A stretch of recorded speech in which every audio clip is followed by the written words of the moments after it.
verses, he entered the synagogue again. And because it says again, probably that same synagogue in Capernaum, a man was there that had a withered hand. They watched him closely, whether he would heal him on the Sabbath, so they might accuse him. So now this issue of the Sabbath has come up. And apparently the Jewish leaders think that they're going to be able to find something wrong with the teaching or the ministry of Christ by the way that he acts on the Sabbath day. And so they're watching Jesus closely to see whether or not he would heal this man on the Sabbath so that they could have something to accuse him, it says. It says in verse 3 that he said to the man who had the withered hand, "Step forward." Then he said to them, "Is it lawful on the Sabbath to do good or to do evil, to save life or to kill?" They kept silent. When he looked around at them with anger, being grieved by the hardness of their hearts, he said to the man, "Stretch out your hand." And he stretched it out, and his hand was restored as whole as the other. Then the Pharisees went out and immediately plotted with the Herodians against him, how they might destroy him. So now the conflict with the Jews is getting all the hotter, and every time that he has a confrontation with them or they with him, they become more and more agitated. And now here, fairly early on in the Galilean ministry, he's crossed ways with them to such an extent that they're wanting to do something to destroy him. But notice the story. They're watching to see whether or not he's going to heal on the Sabbath. In other words, they're not interested in the miracle anymore. Anybody with any sense at all and any kind of an open heart or open mind would recognize that Jesus is doing miracles by the power of God. They're not impressed with that. What they want to know is he going to break some rule of ours?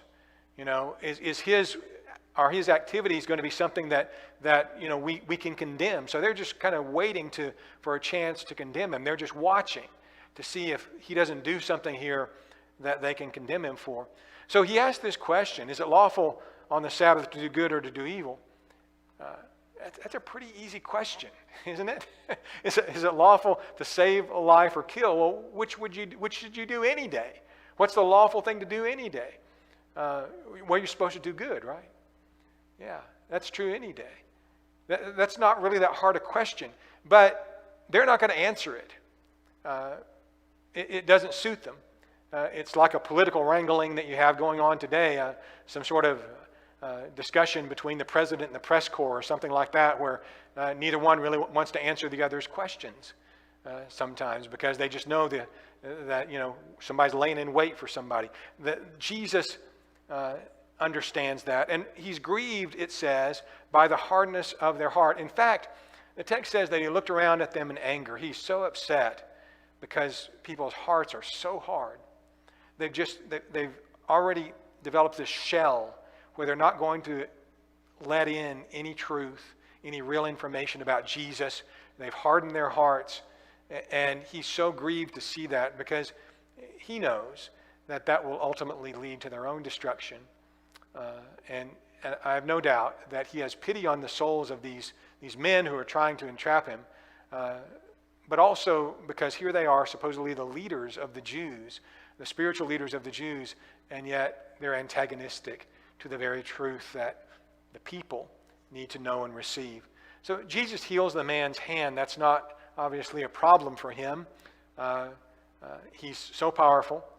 Immediately, then they go out, as we've already noticed, the Pharisees and the Herodians go out and plot to destroy Jesus. That's an interesting combination. The Pharisees would be the very holy ones among the Jews, so holy they're holier than thou. Most of the time they're hypocrites, but they're self-righteous mainly, and they think they're the true guardians of the law. They're the holiest of the Jews in their own estimation. The Herodians would be somewhat more liberal religiously, but the Herodians believed, of course, that the Jewish salvation depended upon Herod being the king. So they wouldn't want anybody else to arise as a leader in rivalry to Herod. So you have two, politics makes strange bedfellows, and you see that here where the Pharisees and the Herodians really different views of how things should be going on among the Jews, but they become allies here against Jesus because neither group wants Jesus to succeed.